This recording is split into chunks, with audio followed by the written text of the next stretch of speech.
This is Murderous Minors, Killer Kids, bringing you the frightening and truly insane tales of children with the thirst to kill.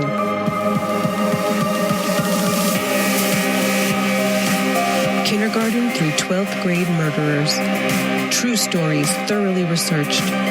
Join us weekly for new tales of parents' worst nightmares on Murderous Minors, Killer Kids.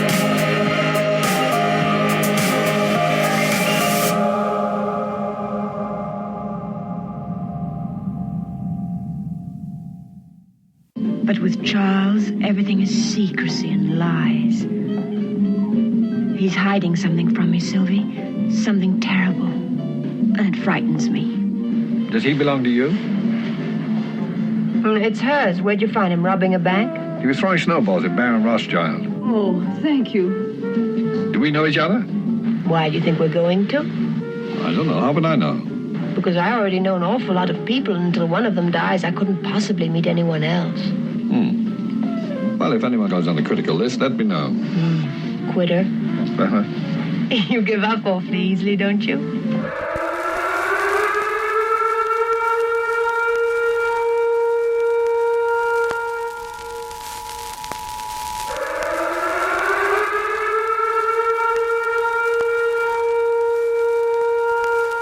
This is the emergency podcast system.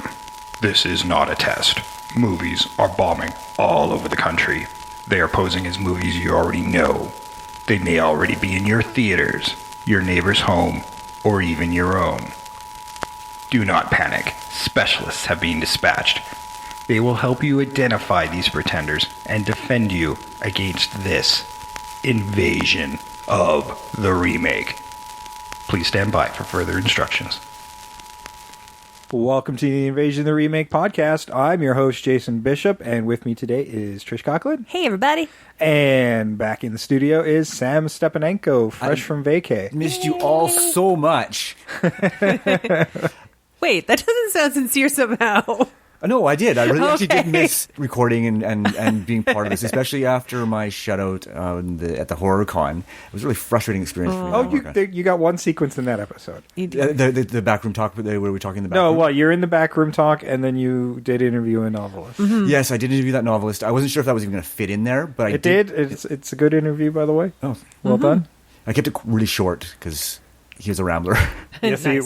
we did chat with him ourselves. Yeah. We didn't get anything recorded. We were like, you're the guy Sam interviewed. Yeah. Hi. Yeah, no, nice guy, but and And then we hit another one around the corner, and Trish was like, "Are you going to interview him?" Like, no, we already got two. Okay. I didn't Exactly. I didn't want to say that in front of him, but Yeah. we got a couple already. We're good. yeah, and yeah, it's tied in nicely because we were able to tie it into a movie, kind of. So Yeah. Cool. Yeah. So if you haven't heard the HorrorCon episode, go check that out. It was just last week. It was fun. It's a lot of Yes, fun. it was. It was fun. We look forward to going back and doing it again, Yes. and some future events. Yes. Lots of stuff to see there, actually. Mm-hmm. I'm quite impressed with how it's grown. It's grown a lot. Because I remember the very first year it was one room, basically, and not a lot of people. Some great celebrities. I think that for the first year, they had some great celebrities that first year. We had Kane Hodder and I can't remember the name of the young man from Poltergeist. Yes. Oh, Oliver. Oliver, yeah. Yeah. It was a good one. Oh, I don't even know if they're up anymore. I did some interviews at that one. Remembered that one, yeah. And that was for an old show I was on called Between the Pages, and they might be on YouTube, they might not. I don't know. That's not my department anymore. We might have to just do a heist to steal the footage and get it put on YouTube. Well, yeah. Good luck. Heist movie, yeah. Yes. I doubt I'll get that back from Richard. So I know. That's why I said heist. exactly. I do have a correction to make from our My Science Project episode. Even though we recorded it last week, it'll be 2 weeks for you guys because you were just listening to HorrorCon right after that. Well, I mistakenly said that it was written and directed by the same writer-director as Last Starfighter. I got it half right. It was the writer of Last Starfighter. The director of that was Nick Castle, and you'd figure I'd check my own notes once in a while because we covered that episode, but I didn't. And you can check out our Last Starfighter episode in episode 48 if you want to see that I actually did have my facts right once upon a time. Or ultimately, just watch Last Starfighter. It's a fun movie. Yeah, Xavier pointed that out, and he did actually have the Blu-ray to my science project. So remember we were asking the question, is there anything on there? No, there isn't. Okay. It is a bare bones Blu-ray, so whatever's missing is still missing, or was never shot in the first place. Wow. Yeah, I guess it's something they just didn't want to put on the Blu-ray, I guess. Yeah, so I don't know. We're just still waiting for a good, decent Blu-ray on it. Sometimes they just fire them out and they just get the movie on them, and that's all you get. Yeah, right? They forget they have these things in their library, and it's a fun and I guess forgotten 80s movie, and it should be a cult classic. But Absolutely. And maybe that footage is lost. There are times where stuff like that does get... We were discussing doing an older remake, and one of the remake movies is a completely lost movie. Yeah. I'm like, well, I guess we're not covering that one because it doesn't exist. But this week, they do exist. We are covering Charade from 1963 and its remake, The Truth About Charlie from 2002. And one of these is amazing, and one of these is... a disaster. Not. Absolutely not. Well, Mark Wahlberg, who starred in the remake, says this is his worst movie in his library of movies. That's something. That's arguable because I have seen Transformers. Yeah. So, and I have seen what's that fucking thing with the trees, The Happening. Oh yeah. So, and I don't think it's There as bad are as The worse Happening. ones. So maybe at the point of where he said it, he hadn't made worse yet. I'd say he has now. He has now. It's entirely possible. Yeah. I'm going to get this out front right now. Okay, what was Dem thinking when he cast Mark Wahlberg in a role that was played by Cary Grant? I love Mark Wahlberg. Right? I love Mark Wahlberg. I mean, no matter what's going, you took the words right out of my mouth, and probably Trish's as well. There's no replacing Cary Grant, and the only person I thought. I'm like, I mean, Cary didn't even want to do Charade because of how much older he was than Audrey Hepburn. And he wasn't going to. And he wasn't going to do it. And then they made some script changes, and basically all the sexually aggressive lines moved over to Audrey Hepburn rather than him, which I think is genius. It really works for her character. It's incredible. I love it. So it makes her a very feminist character. Yes, it's very progressive in how that goes. Yeah, I really liked that change. Yeah. And I was thinking about it, and I'm like, the age gap doesn't seem so awful here because he's got like that thing George Clooney's got. Yeah. It's plausible because he's handsome and he's charming and. Yeah. And I can sort of get it that he's this one is an age gap that actually, strangely enough, doesn't make me feel so skeevy. Because she is old enough to have been a widow, but she's also kind of the aggressor at a certain point where it doesn't seem so pervy. Yeah, Audrey Hepburn was 33 at the time of the shooting of this movie, and Cary Grant was 59. Yeah. Well, she still looks so much younger than 33. She aged really well. It was aging really well at that point. Now, her 3 packs a day didn't help, though. No, it didn't. But interesting enough, I'm not sure if you found this trivia, but I did find that Will Smith was actually originally supposed to play that role. He was in the remake. Yeah. And I think he would have been a really good fit in this role. Because he can play classy better. Well, you can see what Jonathan Demme's had in his mindset and what that pairing was. It sounded like it was a done deal, and then he was still shooting Ali. And it went long, so he had to drop out, and so they had to kind of get a marquee actor at the last minute. It's so badly done. Because here's the thing, like Mark Wahlberg, I've seen him charm women in movies, and it's been fine. But when this role requires sort of kind of a goofy charm that will disarm your female lead, Mark Wahlberg can't do goofy charm. When he does it, it comes off as creepy or he has a mental illness. it doesn't work at all. Well, I mean, part of the problem of that whole movie is a lot of the charming comedy aspects are gone. Yes, that's the other thing too. Really toned that aspect down, by a lot. Well, and Enough to take 15 minutes out of the film. Yeah. True. And I came to also a conclusion, too. Like, I think possibly if they would have simply flipped Tim Robbins and Mark Wahlberg into the alternate roles, Tim Robbins probably could have done a better job. Yeah, even though his performance in this was fucking terrible. Oh, it is. Well, it is so bad. Because I watched these back to back, I'm pretty sure Demi, and this is the whole thing that bugged me throughout the entire movie, he was telling Tandy Newton, okay, just be Audrey Hepburn. No, this isn't a new character. Just be Audrey Hepburn. And then he was telling Tim Robbins, like, be Walter Matthau, because the voice, the same, the mannerisms are kind of the same. He's just being Walter Matthau, so there's no character he's making. With his slight twang. Yeah, and that's what he's doing, so there's nothing there. Yeah, no, and because Tim Robbins was capable of far better performance. Other than his little Silence of the Lambs thing at the end there. Yeah. Another Jonathan. I mean, oh, God. Okay, how is this movie that bad when you got Jonathan Demme, who, has won so many major film awards, Silence of the Lambs, Best Picture, Philadelphia, Best Picture, Adaptation, somewhere up there. Melvin and Howard, a classic film. Right? Like, how did this fall apart so bad? And maybe it's the screenplay, Oh, it's bad. Jessica Bendinger was most famous for Bring It On, and Steve Schmidt, Cost of Living, so... Well, and it was so bad that the original screenwriter, Peter... I can't remember his last name. Peter Stone. Yeah.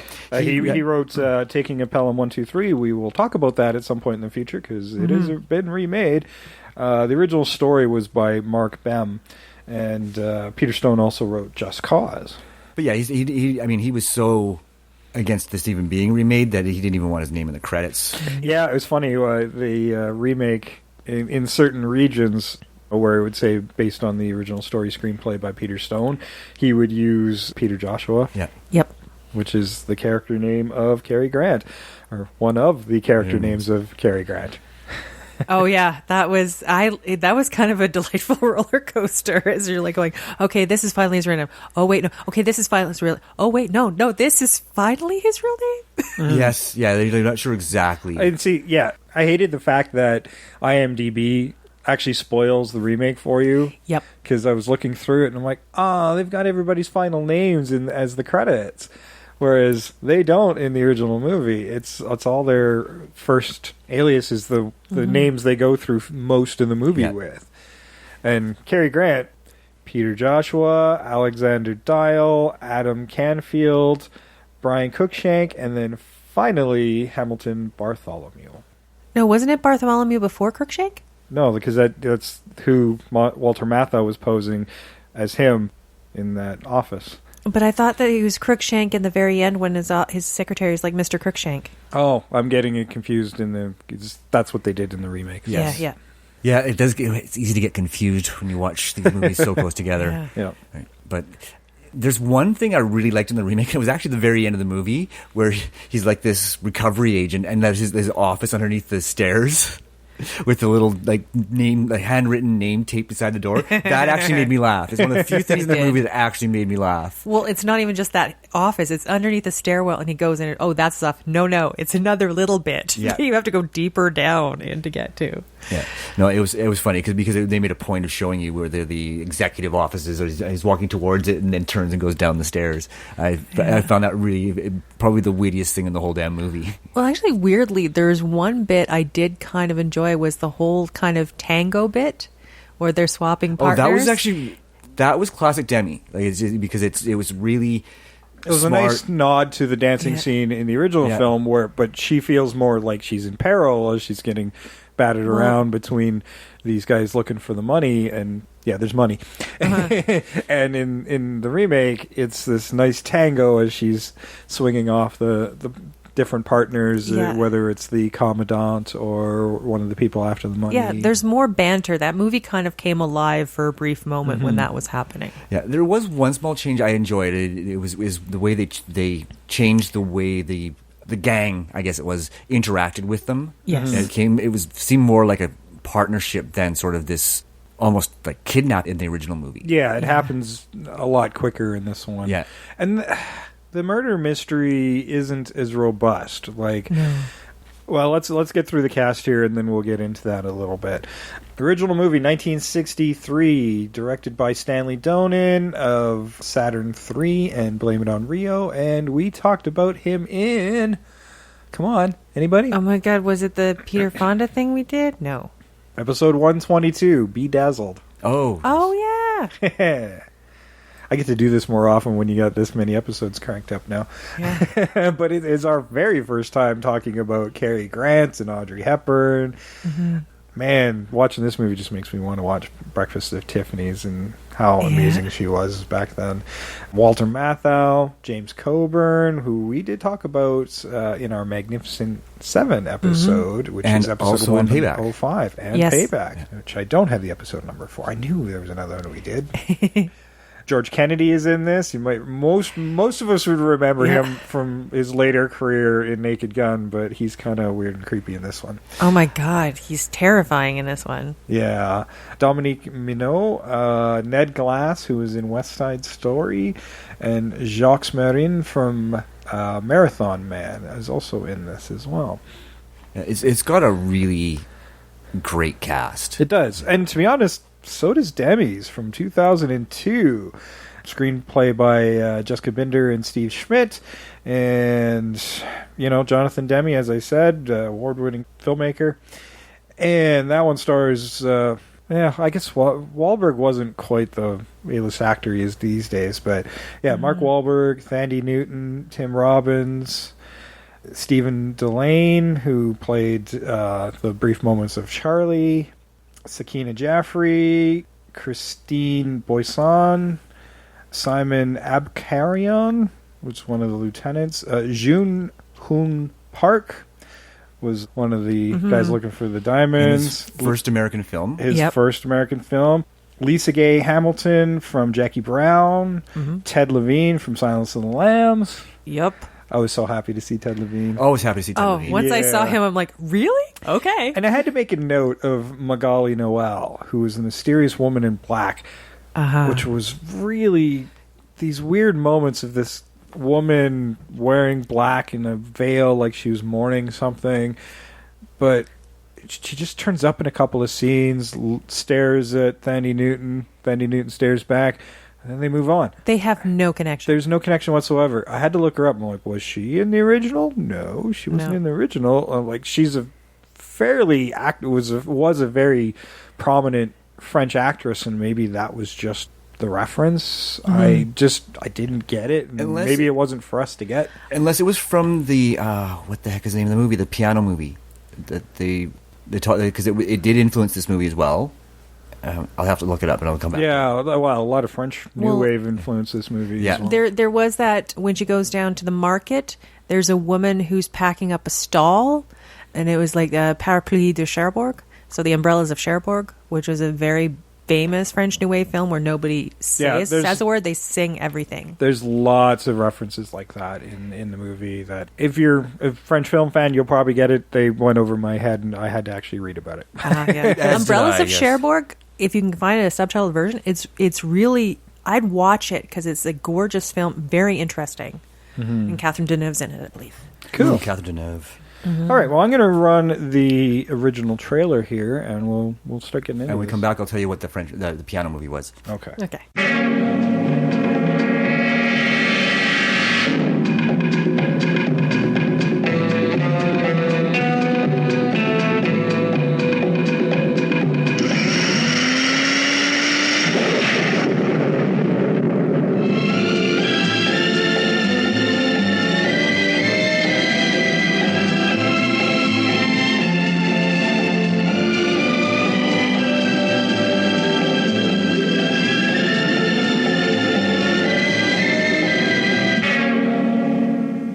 Each other? Why do you think we're going to? I don't know. How would I know? Because I already know an awful lot of people, and until one of them dies, I couldn't possibly meet anyone else. Well, if anyone goes on the critical list, let me know. As you can see, she was in serious trouble. But she still found time to enjoy herself. Mrs. Lambert, Any morning now, you could wake up dead. Of course, she never had as much fun as her husband. Now, he knew how to relax. You see, it all began when he got off the train.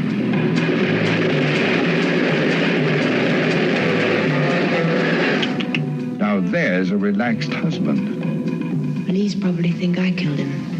Instant divorce, you mean? From then on, her life was one round of enjoyment. Entertainment. Enchantment? What are you doing in here? I'm having a nervous breakdown. But her life wasn't always that gay. There were times when she was in dire jeopardy. Hasn't it occurred to you that I'm having a tough time keeping my hands off you?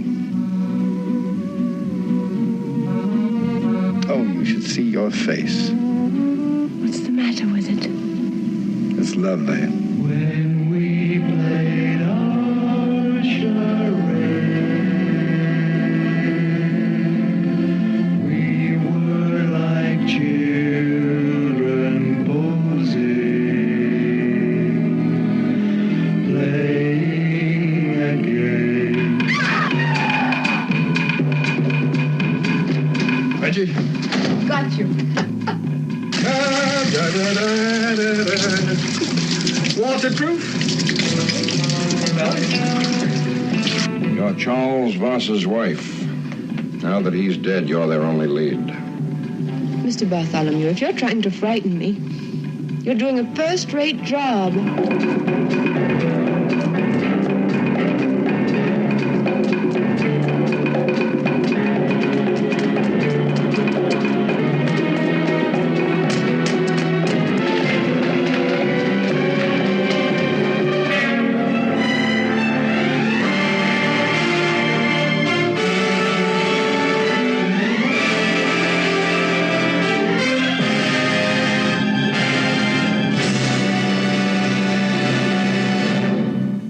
Did you find it, Sam? I did. It was Shoot the Piano Player, and it starred Charles Aznavour, who is also in Truth About Charlie. He is the older guy who does the singing and the piano playing. Oh, yes. Yes, so at the end, that made no sense. That, you know, And in the middle. And in the middle, he did the piano bit. But Where he's in a mirror?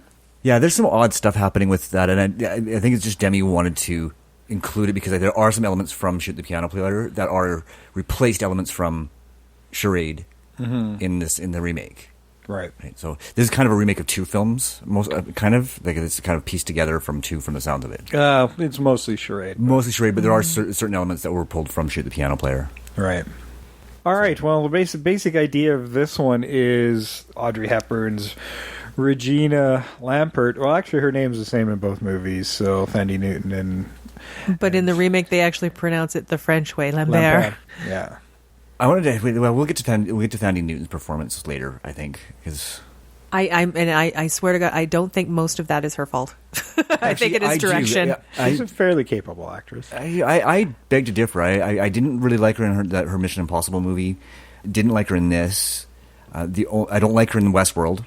I just don't. I don't think she. Maybe it's just something about her I don't like, but I don't think she's as good an actress as everybody thinks she is. Mm-hmm. I'm guessing it's you have something, but it's no, because I think she's a beautiful woman and she should be. And I like her, but I just find her performances to always be a little flat for me. See, yeah, this one I don't. I think it seems she's. I thought she was directed to ape Audrey Hepburn so much that it's just that's where the terribleness comes in. Yeah, except she didn't get all the fun dialogue.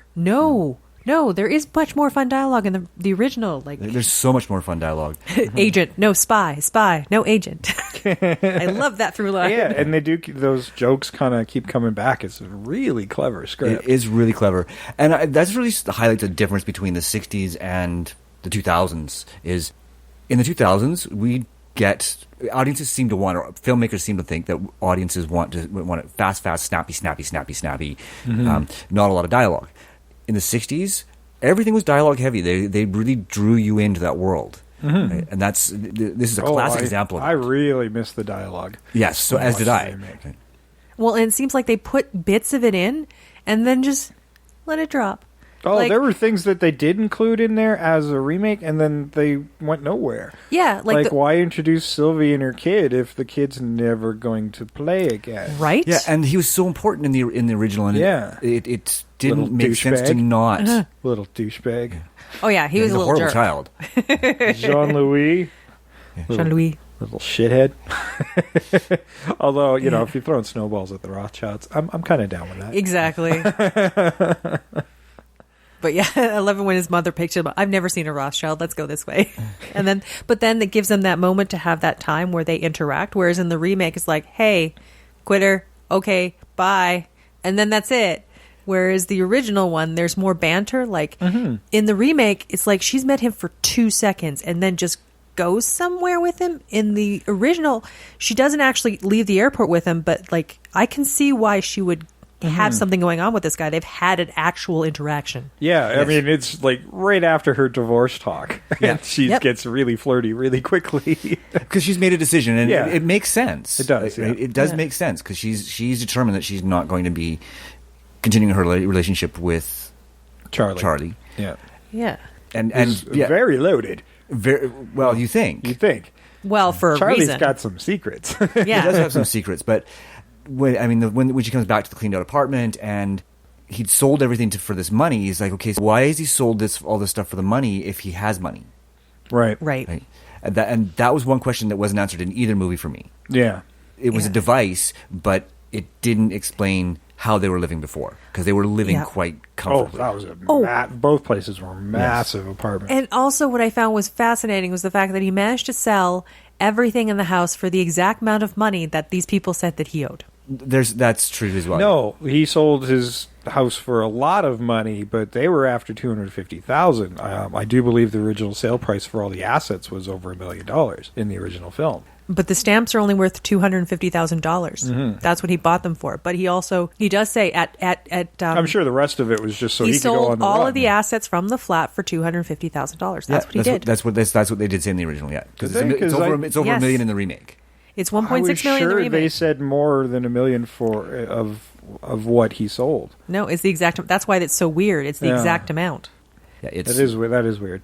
It is very weird, and at least in the remake they do address that. It's 1.6 is what they sell it for, but it was $6 million that was stolen. Yes. Yeah, and this was That makes sense. yeah, this was a payoff, a hostage payoff in World War II that Charlie belonged to this unit, and they were in charge of moving this money from point A to point B, and instead they picked point C. But they were, of course, attacked. Charlie takes the money, but leaves one of their guys for dead. I won't tell you who that is yet. Which, FYI, a decent plan. If you're planning to steal, be like, oh no, it's the war. The money got taken. Like, who are they going to do? Just ask the Germans, excuse us, do you happen to have our money? Did you take our gold? Yeah, so the surviving members of the unit want the money that was promised them to be split, 5 ways. Nice $50,000 each. Yeah. In the 60s is a lot. Actually, in the 40s. Oh, because yeah, it was World War especially in II, the right? 40s. Yeah. Maybe it would have been the 60s by the time the present day of that movie was, but still, good fair chunk of change even in the 60s. So, Oh. yeah. So they wanted it really badly. And this actually brings up another point of contention for me with both movies, is how did the Grant Wahlberg character, Joshua, Peter, blah, blah, blah, all 8 of their names, how did they know about the missing money?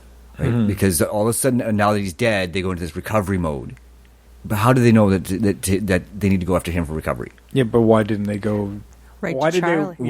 Why did they wait 20 years? Yeah. See, and I would have figured, I would have thought in either movie they would have had dialogue where they found Charlie, they knew about Charlie, they've been tracking Charlie for a while and figure out this is what happened. Yeah, you and get that's why. He had changed his name several times. Yeah. Like, he had all these passports from different regions around the world, and Lambert wasn't his name. No, it wasn't. So they didn't know about him until much later, I'm guessing, and because that was the trigger, is he's escaping on a train and somebody catches up with him.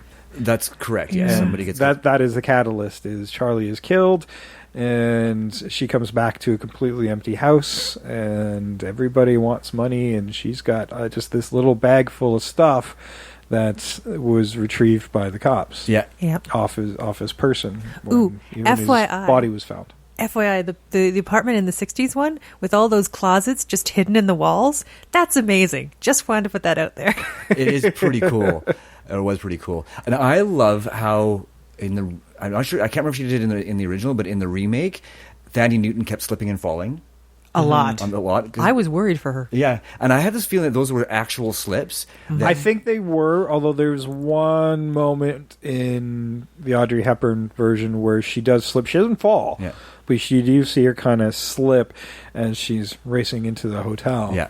Yeah, and they kept that in the remake. But I liked that because it felt like something that actually happened. It felt very natural and organic, and that's why I think they were one of those things that Demi went, you know what, I like the way that looks, let's keep it. Because, I assume that's what that was a nod to. Yes. Yeah. Well, and again, he does it note for note in the remake. Yeah. Because she does that slip going into the hotel again. Yeah. But I just wanted to mention I like that. Yeah. Although, Thandie Newton actually almost goes all the way down to the ground. Yes. I know. I'm like going, oh God! Like I'm sure she had to have been injured a bit during that. Yeah, and in the remake too, doing it in heels. Yeah, she was doing it in heels slamming. on wood floors. Yeah. But I liked the way in the remake that at first I'm like, why the hell did he punch out all the walls? Then I realized that the crew had been in looking for the money after the fact, and I like that. It's like it wasn't just him who trashed the place; it was everybody else. Yeah. Yeah, no, I did like that. It made sense. Like, well, we got to search what's left. Yeah. Right.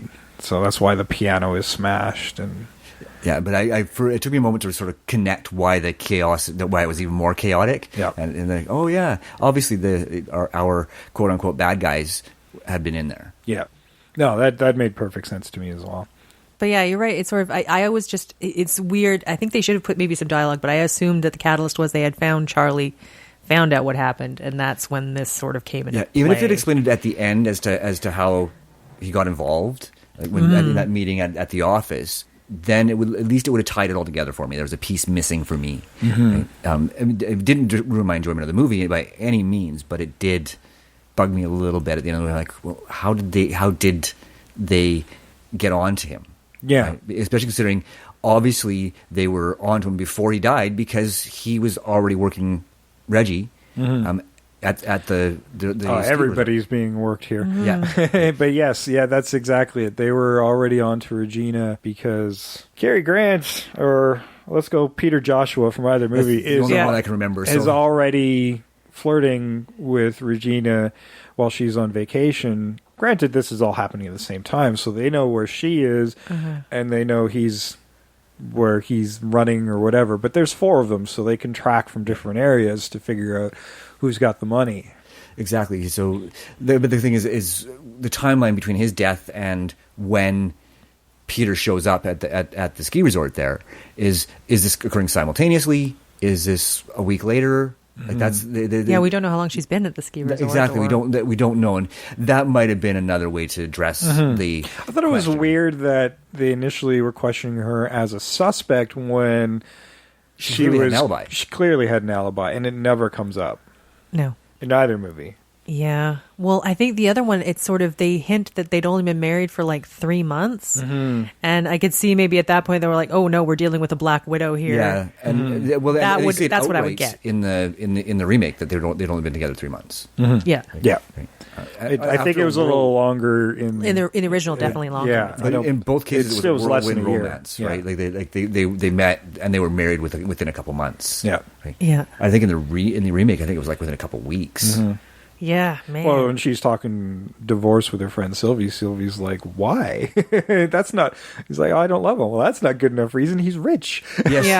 Yeah. She's like, I don't care about but that. I loved her line that goes back to it where she's like, I left American provincialism not to get into French traditionalism, which would be like the marriage where, you know, your husband doesn't love you, he has a mistress, blah, blah, blah. Well, and Charlie is quite the dirtbag in the remake. I mean, when we first see Charlie before he's killed, is this chick's getting dressed. Yeah, he's bedded as some sort of gendarme. Officer of some sort. Yeah, she was some uniformed officer. Yeah. And I love the way they tie back to her at the end of the movie. Yes. I thought that was sweet. Yeah, I did like that, and I mean that shows to Demi's competency as a director, and that's why I'm so disappointed that this remake didn't work, because you see all these things that work so well within the movie, and it just never ties together quite right. It felt like he concentrated more on having those familiar scenes from the original without having the charm. Yeah. Well, There was just a lot of, okay, remember that scene? Here it is. yeah. Remember that scene? Here it is. But there's no charm It was- to...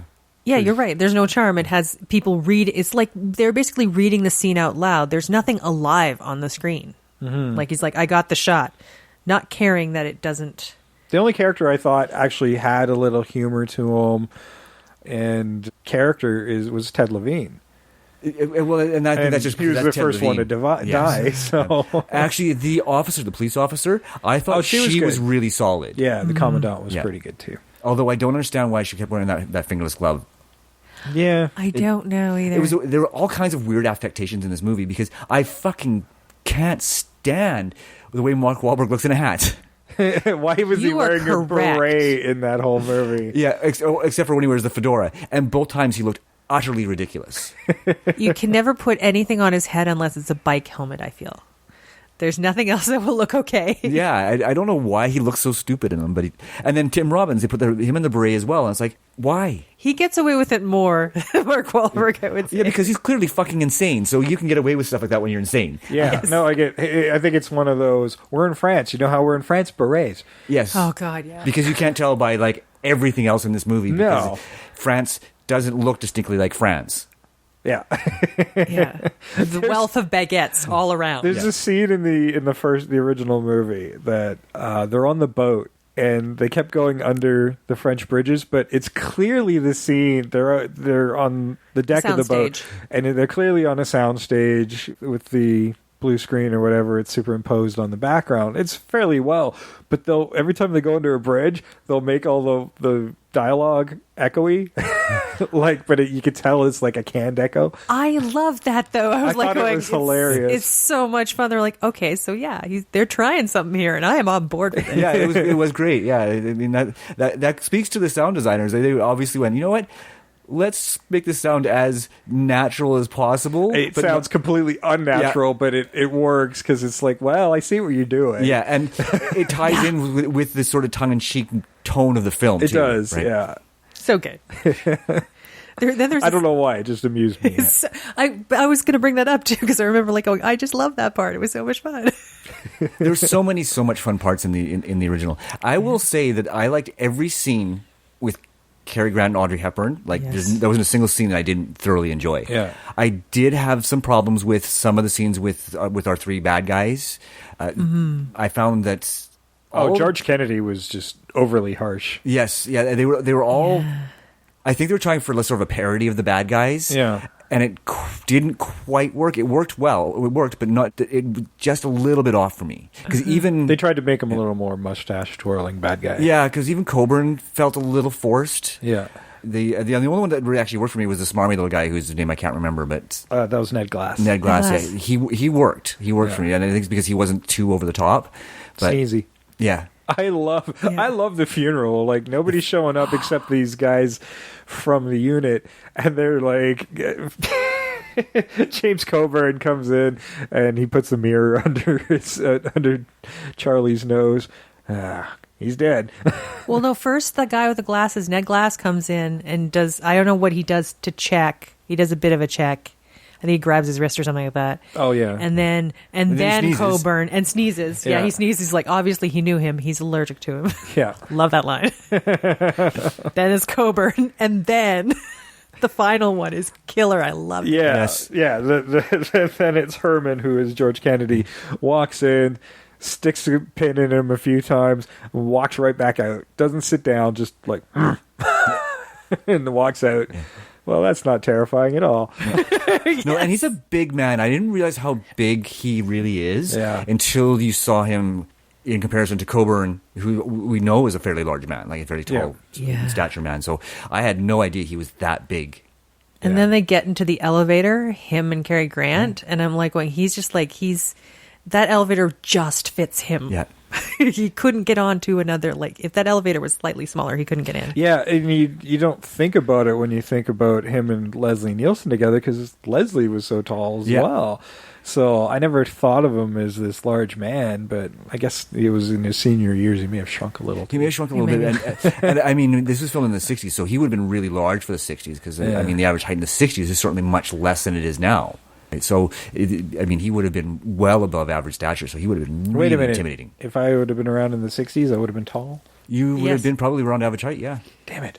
I know. I would have been a gargantuan giant. Yeah, I'd be slightly above average. Instead of slightly below average. There you go. So, yeah, we're just born in the wrong time. I guess so. Yeah, it's sort of, he is very big and intimidating. And Coburn in the corduroy suit, I just kept expecting to hear corduroy sounds, and I didn't get any. No. Yeah, that would have been actually funny. But they were. I mean, that's the funny thing about this movie is it's got a lot of humor, but I mean, there's sight gags and there's every type of humor you could possibly want in this movie, but they never take any of it too far. Mm-hmm. And when there's peril, there's peril. Like that fight on the roof. That was like, that's scary. It was actually. It was very. There was nothing like that thrilling in the remake, though. No, nothing. Like, you get that chase sequence, and there's the fight with Cary Grant and Kennedy, and when he's hopping from balcony to balcony, I'm like, this is great stuff. It is, yeah. And I'm like, I can't wait to see them do it in a big Hollywood remake from like 2002, where we're used to razzle dazzle and all sorts of cool action. Nope. None. Nope. There's a little bit of struggle with Ted Levine, but that's about it. I mean, there's no real action sequences in this movie other than like the race to get back to the hotel when they all realize all the money's on the stamps on the envelope. Yeah, and the one scene where I actually really love this. I keep finding these little moments. Like every time I talk about these movies that I don't like, but we find the moments I like. The scene where most movies aren't 100% terrible. That's right. There are some. Car 54, where are you? We're talking to you. This is the optimistic take we like to have. There's nuggets we enjoy. Yes. Yeah. Is the scene where the black lady pushes Regina out of the way. That was Lola. Lola. Sorry, I couldn't remember her name. But where Lola pushes Reggie out of the way and gets killed. I love that scene because it shows how they twisted the dynamic between Reggie and Charles' old teammates. Well, I mean, there's some that made sense there as they were all kind of working to the same goal. She's like, I don't know where it is. I'll help you because I'm getting tired of being intimidated by you. Yeah. So her rationale was excellent. Yeah.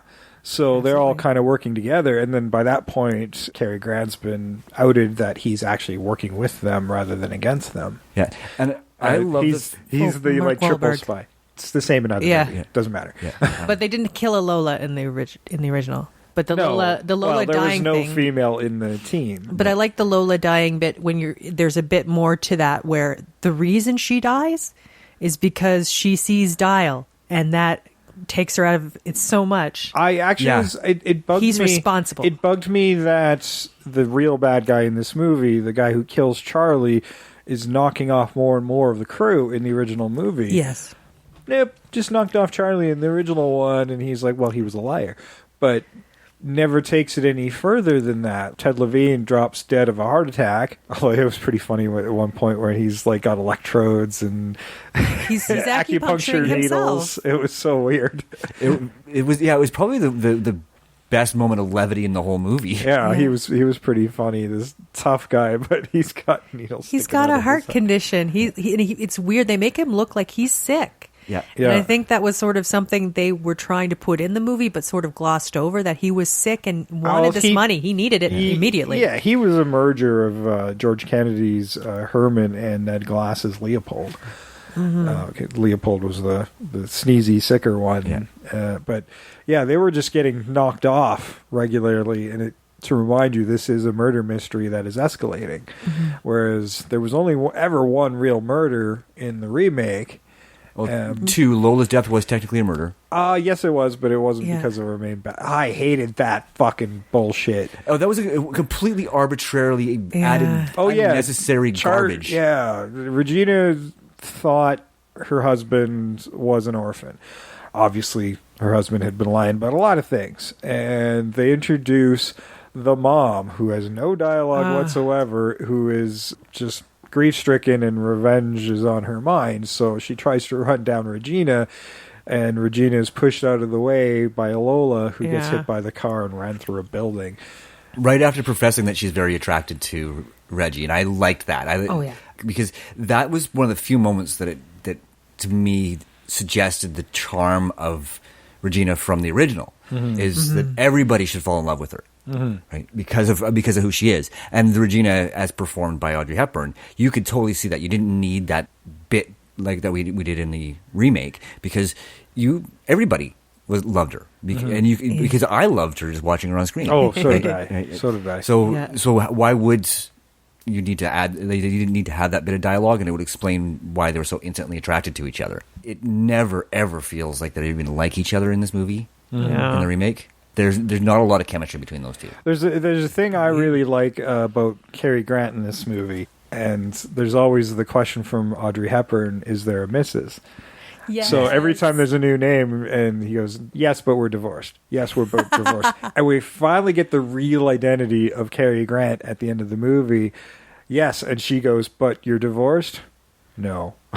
Which is why he's always very resistant to her advances. But isn't it because he says, this is my mother, she lives in Detroit? He does. That's just gold. That's wonderful. Just strings her on for that one little bit. Yeah, it's good. It is really good. And then they talk about having kids. I love the end bit where it's like, we have lots of boys, so we can name them all after you. Yeah, we need all those names to happen again. Oh, that's great. But I love how he also, even until the very end, he tells her, like, one of the final identities he has is like, well, okay, so I went out on my own and, like, thief, I suppose you could call it that. But these people had more money than they knew what to do with it, blah, blah, blah. And as she's telling him, I'm just going to take this stuff to the embassy and I'm going to give those stamps back. He's like, do we really want to do that? And then he comes with her to the embassy. Well, I don't think even at the end he wasn't sure if he could trust her. Like, I'll take them. I mean, that was his job. Like, that was why he was there, to recover the money for the U.S. Treasury. So I can see why he was always playing that angle. All right, well, I think it's time to play that other trailer. The Truth About Charlie, 2002. Charles? Charles! Charles!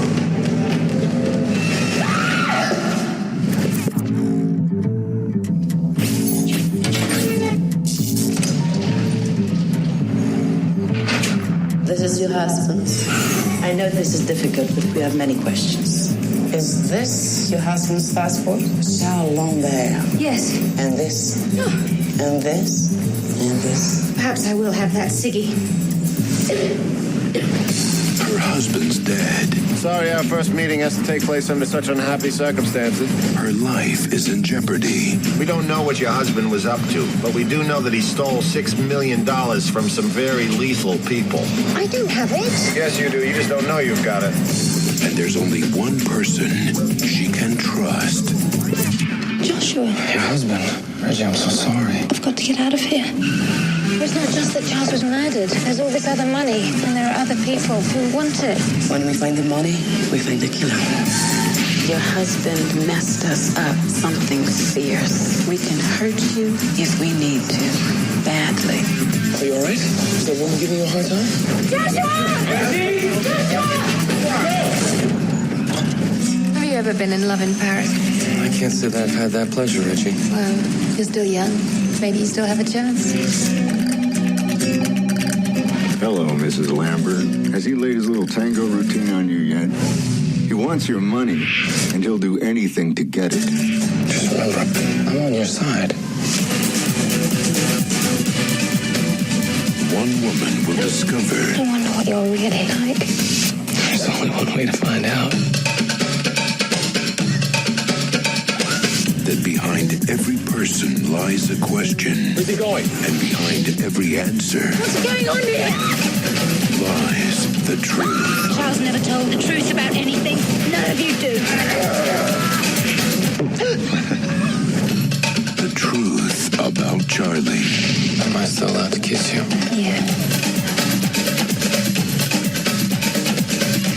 Yep. The truth about Charlie is that Charlie sucks.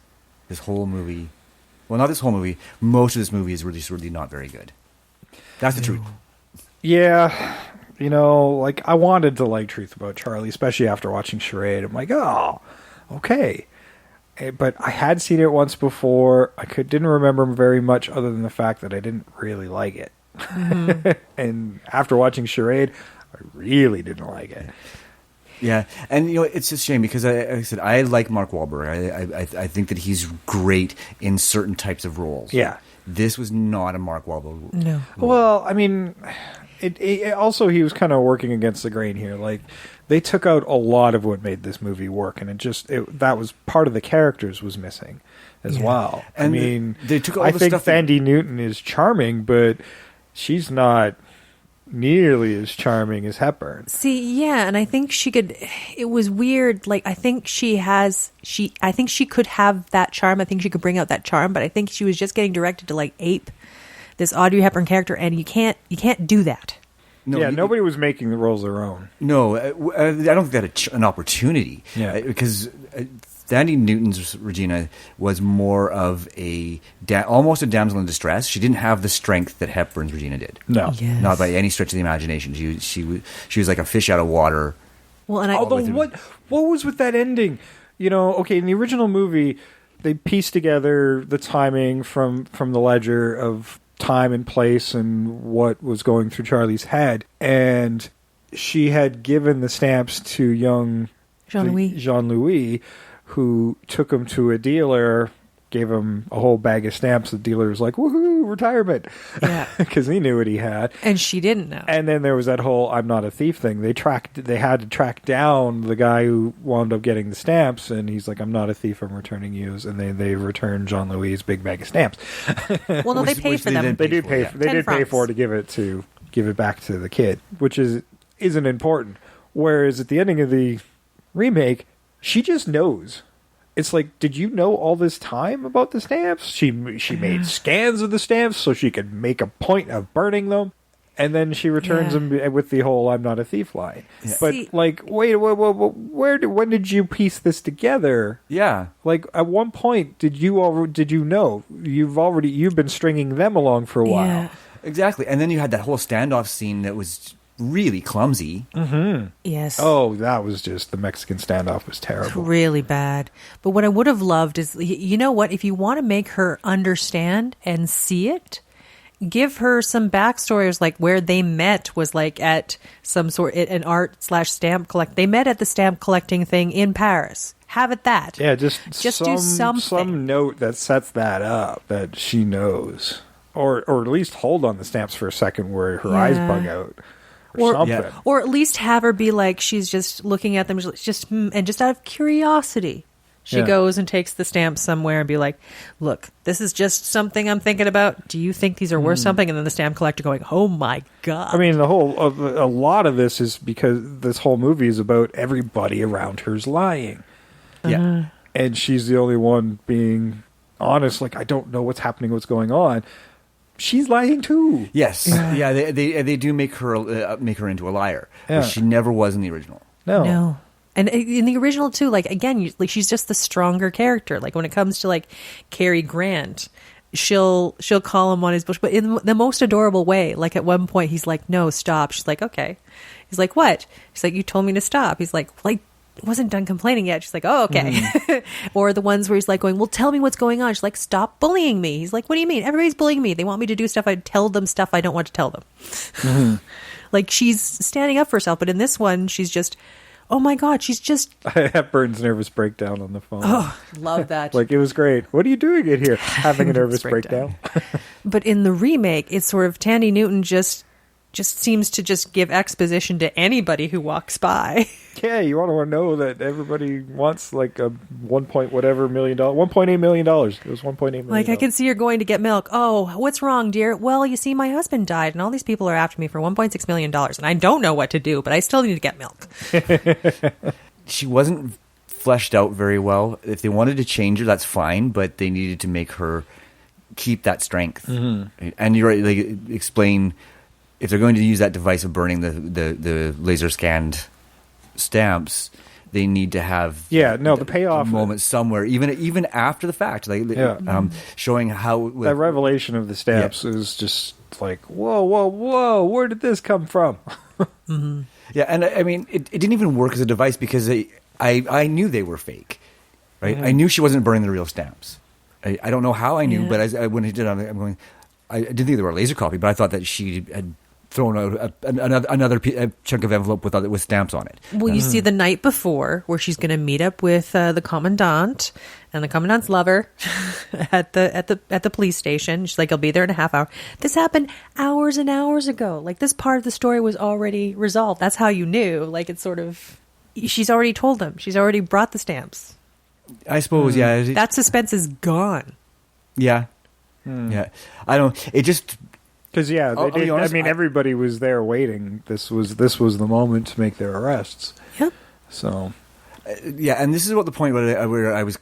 I will be honest. I was an hour and 25 minutes in, and I was starting to check out a little bit. So I probably missed some things. There's some little hints, but. You have to take breaks with this movie. That's the only reason I was picking this time. Well, let's talk about Walter Matthau and Tim Robbins here, because every time I try to bring it up, we got sidetracked. So, okay, yes. Walter Matthau, he is posing as the U.S. Treasury guy, that he's the liaison for Regina, but turns out that's not who he is. He is actually Charles Dial, who is also the guy left behind for dead from that unit.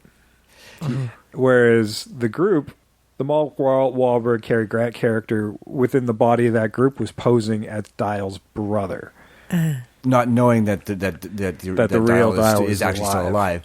And I love the way they did the little reveal in the original movie, right? Where she's running away from Peter, or Cary Grant, and she calls Dial's Bartholomew, what's his name?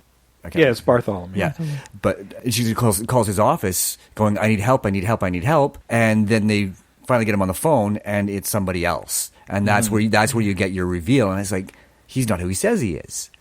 Right? And I if I hadn't seen this in the theater in the 1960s, where I hadn't been able to like look at Wikipedia and already heard about this movie, that would have been a great twist shocker.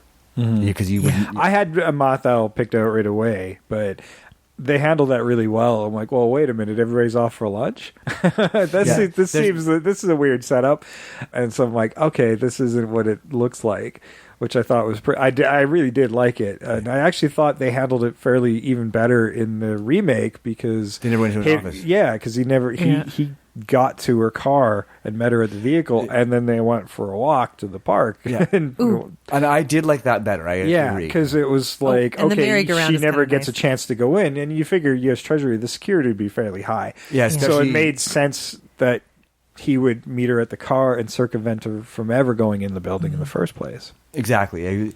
And I mean, in the 60s, the device they used might have been feasible, right? Yeah. In our day and age, there's no way it would happen, right? And that's probably why you didn't. Like I said, that's why I said in the '60s, watching this movie, you probably would have bought it a lot more readily, because we didn't have the same type of security concerns that we have now. I don't think the audience was near as savvy as they are now. Because they meet according to the letter at 12:30. Yeah, that really jumped out at me. I'm like, did people really write that?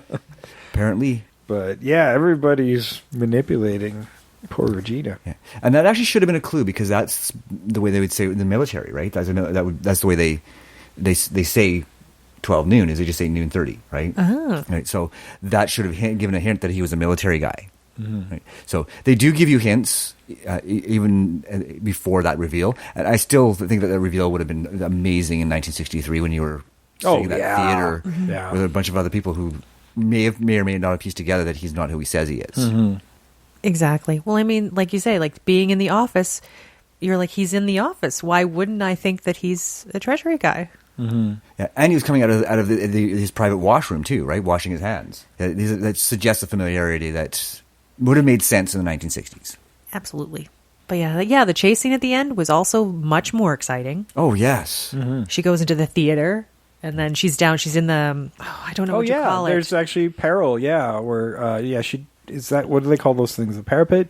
I can't remember. It's like where people can say and prompt people with lines if they forget them. It's like a little prompting booth. Yeah, like somebody with the script will be sitting down there. Yeah, so she's hiding in there while Walter Matthau... And she's locked in there because she went down through the top, and the door is locked from the outside, so she can't get out. Yeah. Yeah, she's stuck. Oh. And there's that... And meanwhile, you've got Cary Grant kind of in pursuit, and he's lost him, so... Walter Matthau's on the stage, but he's below the stage, and there's all these trap doors. It was actually kind of cool because I'm like, oh, this is actually a real working stage. I didn't realize that there were all these little segments to it. So he's listening really intently on the floorboards to hit that right trap door. Yeah, and it created a really great amount of tension, right? Because it went on just the right amount of time, just and not they too replaced long, not too short, and they just replaced that with the Mexican standoff instead. That just seems to go on for fucking ever. It is arduous, that Mexican standoff. Yeah, it didn't create any tension. No, everybody's got guns on everybody else. Well, everybody's got guns on him, but he's got the commandant hostage. Yeah. Which also didn't make a lot of sense. Like, you're the commandant. Shouldn't have been Regina in peril? That would have made more sense. And Regina does nothing, because at that point I was thinking he actually has an affinity for Regina. I thought that's what he actually said. There's a really, actually, probably one of the best lines in the movie where he talks about he was expecting her to be shrewy and bitchy, but you're actually really a nice person. He killed Charles because he was lying. Yeah, and when she burns the stamps, he's like, I can't believe you did that. He's like, I can. Yeah, he was quite amused by it. Yeah. And that's when I kind of thought, well, frick, this is the opportune time for Regina to be like, dude, this isn't working, and honestly, you're not the guy who's going to kill her. Like, just let's not even do this. Yeah, she should have been the person who could do it. Yeah, once the stamps are burned, what's left for him? Exactly. Like, how do you think this is going to end? There's no point in taking a hostage or killing her or whatever because it's over. What you were after is gone. He thinks it is. Yeah. So I was just like, what is the point of this? And you were saying you had honor, so like killing the commandant just erases that. Mm-hmm. So, come on, dude. Yeah, it was clumsy. Like so many things in this movie, it felt like change for the sake of change instead of change for the sake of improving. And this goes back to some of the remakes we've done, where we watch a movie and we're like, oh, you know what? We shouldn't have done. You shouldn't even try to remake this movie. I mean, Whenever Flew Over the Cuckoo's Nest is a great example of that, where we finished. we did so bad. That was your fault. That was my fault. I own that. I will totally own that. It was fun to watch the movie because you hadn't seen it yet. Yeah. So, there's a couple of times. I mean, at least with Peeping Tom was another one where we're like, well, remake this. But neither one of us had ever seen that. No. And it was just this kind of legendary horror film for destroying a guy's career. I'm like, we should see this, and it turned out to be this perfect movie. Every once in a while, what we need to do is be like, okay, so we can't remake it, but there's a re-release that has to happen. That's just what has to happen with certain movies. Yes. Yeah. And this is one of the movies where Charade never should have been remade. It never ever should be remade. Mm-hmm. So part of it, its luster's diminished because I think public domain kind of tarnishes a movie in some regards because you've got such terrible transfers out there, everybody kind of trying to take advantage of it. And it was because, it's 1963, you'd figure they'd have that all figured out, but somebody filed it wrong, and it didn't have that little circled C or that CPR or copyright. It just had the guy who was filing in the name, and that was it. And so it was improperly filed. So in public domain, and I think because you've picked up those public domain box sets at Walmart a few times, and you're just like, ugh, it just looks terrible. Like these are public domain because people don't care. 100 movies, and it's like, well, none of these can be good, right? Yeah, but but they might be good for us. There are. I mean, Night of the Living Dead is also one of those films that was filed improperly. Yeah, and it's like yes, some of them are just wonderful, and people should have cared to file them properly. That's right. Did you want to talk box office? I didn't mention box office numbers, and this is really important. No, I did not. That's because I read them, and I'm like, fuck me. Okay, the original. I haven't done the original 1963 Charade. Spy agent. The budget for that movie was $4 million. It's a pretty big budget for 1963. It grossed in the U.S. $13.47, almost $13.5 million. That's a pretty good success for, good return in 1963. Yeah, absolutely. The budget. The budget for 2002, $60 million. Where did that money go? Paychecks. No, because none of these actors were top A-list actors at the at Well, this point. Fendi was getting some decent roles, and so was Mark, but they weren't where they were are. multi-million dollar. So where was that money? I don't know. The U.S. In U.S. These are always U.S. dollars. The gross worldwide for Truth About Charlie. Okay. Are you ready? Yeah. $7.09 million. $7 million. Ooh. This wasn't just a bomb. This was like This was almost a studio killer. Yeah.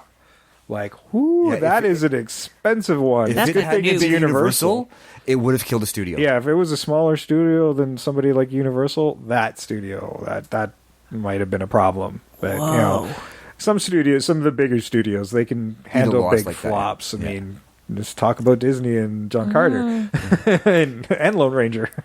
Exactly. So, I mean, they've taken some big hits with their movies, but they can afford to. But, I mean, John Carter and Lone Ranger, like, those big hits, I can see where that money went. Mm-hmm. I don't know where this money went. Oh, yeah, you remember Coralco. Yeah. They put out Terminator 2, and they were having some big hits, and then they put out that really expensive pirate movie that flopped, and that was it. Well, that was Cutthroat Island. Yeah. That was it. And they just couldn't, they were literally going from movie to movie. Yeah. Yeah. Yeah. And this is one of those movies that would have if it hadn't been one of the big three studios. Mm-hmm. I think, and I don't know, there's another thing I think that also bothers me about this remake is in the original film, I can feel a love and adoration for Paris. Mm-hmm. In this remake, it felt like a setting. It didn't. Yeah. Honestly, a lot of the times I forgot we were in Paris until somebody started speaking French. And just to remind you, let's have a guy singing in front of the Eiffel Tower. Arduous. Yeah. I know that was a whole nod to French New Wave, but that was just pissed me off.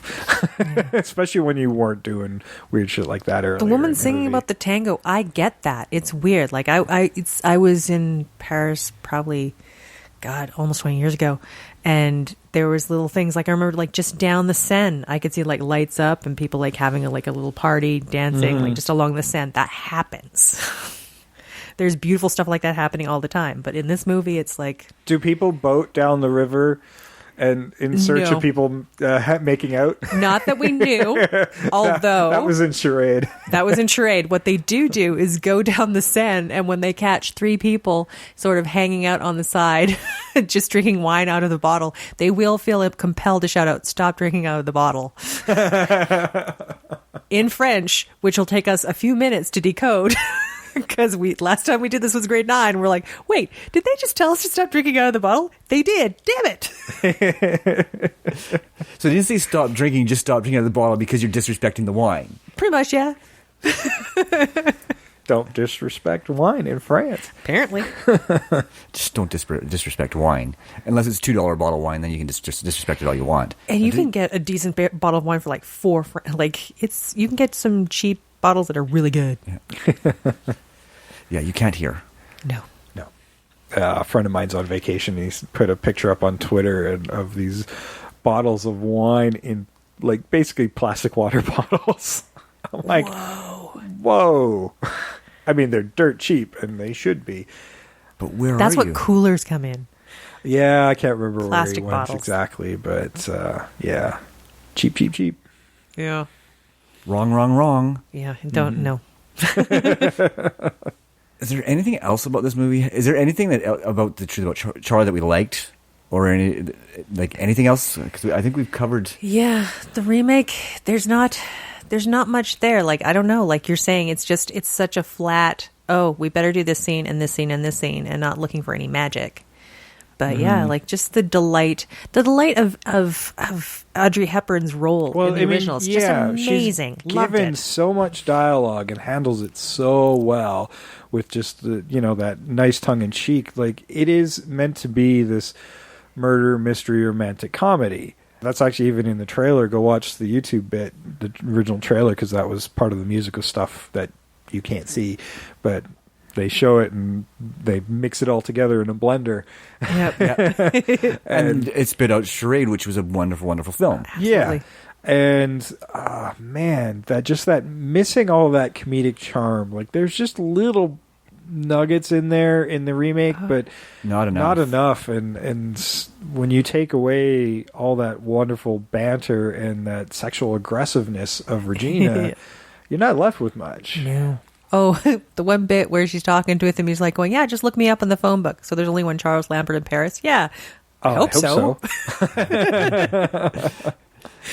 Yeah, it's beautiful. It's just so witty. Like, all the dialogue, nothing felt forced or flat. Like, it actually felt very natural and organic. Like, I mean, nobody actually talks like that. At least certainly not nowadays. Right? But it's certainly. But in my mind, it just felt really natural, and it explained how they could fall in love so quickly. Whereas in the remake, you don't feel any chemistry. It's more like Mark Wahlberg's character is like gets this lusty crush on Regina, and pursues her to the point where she just kind of gives in.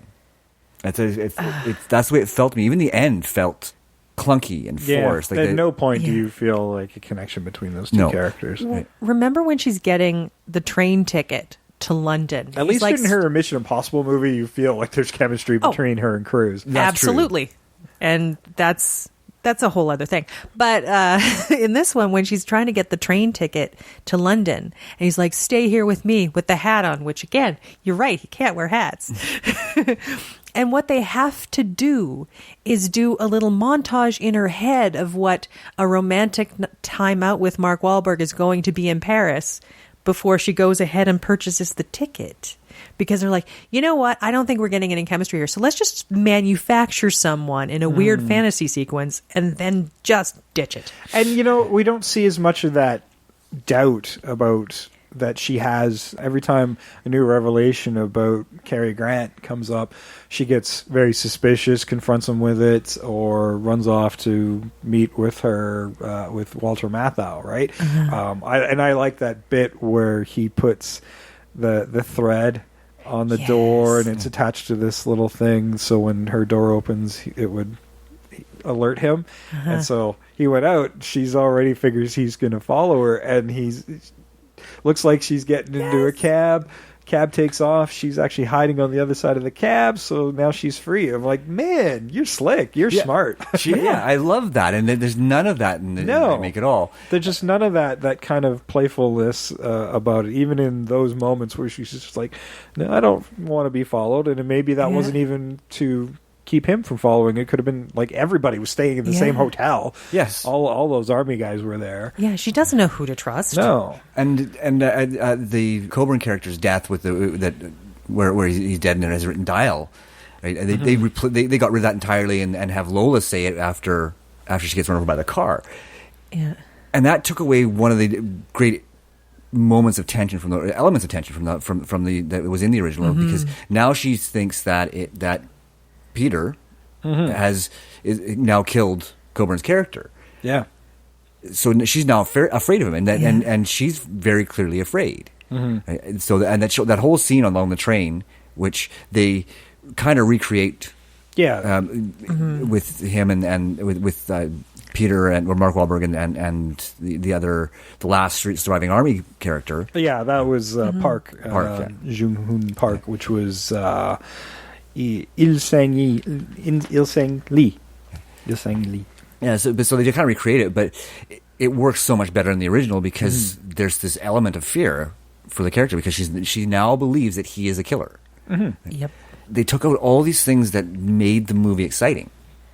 Oh, and the final scene where she's got there's two guns and she's just in the middle there. Yes. And it's like, who's telling the truth? Who's telling the truth? Like, frick. I'm sitting there going, ooh, don't want to be in that position at all. No. It's just leaps and bounds above what we ended up with, and it's just so sadly disappointing because when you look at the cast and director of the remake, there's no reason it shouldn't have been good. Mm-hmm. Absolutely. Yeah, and Thandie Newton and Wahlberg are roughly the same age. I think Wahlberg's like a year older than her, even though he looked like he was probably 5 years younger than her. He still looks like he's 5 years younger than... Yeah, he just looked like a boy. She still looks pretty good. No, she still looks good. Oh, yeah. Yeah. They I don't know, they seemed about the same age. Yeah, no, they were. And part of that, I think what made Charade work was that little bit of older, wiser character. Yeah, but I like the fact that like she keeps chastising him for treating her like a child, but she's doing pretty good when it comes to tricking people and getting where she needs to be. Mm-hmm.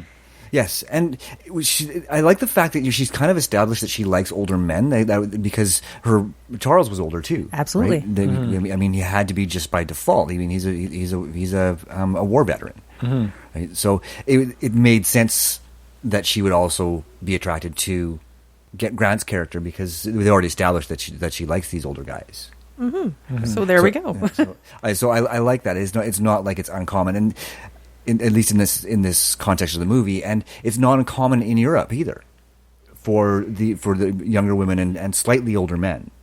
Yeah, or largely older men. Yeah. But I mean, it's sort of, I don't know if it's simply that actual dynamic. It's sort of, if you have an affinity for someone, you go after that because love is love in France, right? Yeah. Exactly, but they kind of hint that she without saying outright that she does sort of have an attraction to the older man by having the older husband who's now dead, and now that she's attracted to Cary Grant's character. So it does feel natural that she would be attracted to him. Mm-hmm. Oh, absolutely. Yeah. Cool. Well, any last thoughts about Charade and Truth About Charlie? My God. Watch Charade. Burn Truth About Charlie. I can't. They're on the same disc. Oh, no. Yeah, that's going to be hard. That does present a bit of a problem. Yeah. But just make sure you watch the right side then. Yeah. Yeah. But if you have not seen Charade, you should see Charade. That's what I'm trying to say. Absolutely. Yeah. Ooh, and as we were talking just sort of off mic here, you know what? I can see what they tried to do with the Demi with the credits, but you know what? Bring back the 60s credits. They were so entertaining. Love them. Just try and do it in a movie if you can. Yeah, love it. I mean, they're very much a 60s thing, but I dig it. I totally really, every time we do a 60s movie and it has that kind of 60s charm to its intro, I like it. we could do some throwbacks to that, I think, in the modern day. Why for sure. There have been the hipsters will love it. Yeah. Oh, absolutely. Yeah, there's been a few movies that have done a sort of throwback to that style. Usually it's because the movie's set in that era, and so they kind of go back to that old style title. Heist movies kind of like to use that somewhat. Yes, yeah. Or there was the one, it's because it was set in the 60s. It was Renee Zellweger and Ewan McGregor, like Down with Love, had sort of those 60s things, but because that's where it was set. Mm-hmm. Yeah, they're usually sort of in keeping with the theme or the time of the movie. Mm-hmm. But still not enough. Yeah. Good dialogue can save a lot of movies. That's my other key note. If you're... Yeah, that's Charade, and that script is so good. Well, I'm probably haven't seen a lot of Hepburn movies, but I probably will now to go look at a few more to see, that she can handle that kind of dialogue is so impressive. I can see why Cary Grant wanted to work with her after that. Yeah, absolutely. Yeah, and unfortunately, it never did happen. But no, he only wound up doing another 3 more movies before he retired outright from acting. Yeah. Ooh, Walter Matthau and George Kennedy. Man, when I found out that like he was the bad guy, and I'm like going, how did he manage to drown him? Like, I'm like, Walter Matthau's not a small guy, but like that face-off must have been epic, but nobody heard it. Yeah, and that would have been great, some great screen time, but that would have ruined the. It would have ruined the setup. But yeah, it would have been nice to have seen that because it would have made a great action sequence. Oh yeah, just like a flashback to how it happened. I would have loved to have seen that. Yep. Yeah. Romantic comedy, murder, mystery. That's Charade. And then there's just romantic blah. Truth No, about not Charlie. even romantic. It seems so unromantic. They're trying. It's even that fails. So. Yeah. Yeah, I mean, this does bring up. I was going to go back to Trish's point there about dialogue, and it's something we've said before, and I'm going to say again because it's something that Hollywood needs to hear. Stop assuming your audience is stupid. Mm-hmm. Mm-hmm. Stop assuming that all they want are things blowing up. Right? We do like good dialogue, as long as it works in context with the film. Yep. Well, it's like, you know why television is doing so well now? Because people are writing good scripts for television. Mm-hmm. That's why it's going well. Yes. Yeah, they're making smarter material for sure. Take a cue from that. Yeah. Well, great. That was Charade and Truth About Charlie. Yeah, if you got any more 60s movies you want us to cover, let us know. You can let us know at Invasion Remake on Twitter, Invasion of the Remake on Facebook and Instagram, and Invasion of the Remake at gmail.com. You can also support the show by leaving a 5-star rating and a short review over on iTunes and Apple Podcasts. And tell all your friends where to find the show. I mean, you already know, but if they don't have the same devices, maybe give them a little bit of a hand. Let them know where we are. We're on iTunes, Apple Podcasts, Google Play Music, Stitcher, Blueberry, TuneIn Radio, Player FM, iHeartRadio, Spreaker, and Frickin' YouTube. And a whole lot more. I was late on that. I apologize. Sam was on it. Damn it. That's okay. You guys are a little out of sync. He was on vacation, so got to get back in the groove, right? Yeah, that's what it was. So okay, we'll have band practice later, Sam. And I also didn't give you a visual cue. I was actually waiting for the pause. Because I learned my lesson last time because you didn't give us the cue. I did do the visual cue, so I'll take the heat on that. I'll take the heat on that. Our episodes drop every Tuesday on the audio podcast providers and every Thursday over on YouTube. Make sure you subscribe over on YouTube and ding the bell for notifications so you never miss one of those episodes, because you never know how long it's going to be there. The entire library is not over on YouTube, but it is over on the podcast providers, so go check that out. If there's an episode missing, then you know where to find them on the audio versions as well. And they're all audio, really. YouTube is audio with one picture that you can stare at for an hour and a half to 2 hours. Yep. So have fun with that. Plus, I mean, sometimes when we talk about these podcasts, there's people who've previously popped up in our previous podcasts, and you'll be like, hey, maybe I want to listen to that one about that actor. Exactly. Might not be on YouTube. Might have to go where you need to go. That's right. Yeah, actually, I was talking to somebody on Twitter just yesterday, and they were asking which Carpenter films we've already done. Yeah, well, Halloween for sure, and what was that prison one we did? It was in the police station. Yeah, Assault on Precinct 13. Precinct 13. That's it. That was it. Awesome. They also asked if we'd done the Blob yet, so Yes, we have. Yep. We have done that. So yeah, we got somebody who's really interested in checking those ones out. We love John Carpenter. That's why the podcast providers are great, because you can don't forget they live. You can just stream through our whole list there. They live, yes. My very first appearance on the podcast. That's right. Yes. That was my birthday pick. Nice. Yeah. It was a good pick. Yeah. They still haven't done it for us yet. Maybe they're afraid they have to pay us. Yes. Well, I will take that check. Yeah. We had a great idea. Just saying. Yeah, we did. All right, well, that was it. That's Truth About Charlie and Charade. So Charade. I guess they both work. Charade. Charade sounds delicious, though. It does. It almost sounds like a good wine or a dessert. Yeah. It sort of does, but it also feels like I don't know, if I'm going to accuse someone, like if this is just a charade, it seems to dismiss it, but charade, it feels that I'm snooty enough to pull it off. There we go. Yes, that's true as well. This is a charade. Well, I've been Peter, Joshua, Alexander Dial, Adam Canfield, Brian Crookshank, and Jason Bishop. The truth about me is I'm always Sam. I could be Reggie, maybe Trish. And we are out of here.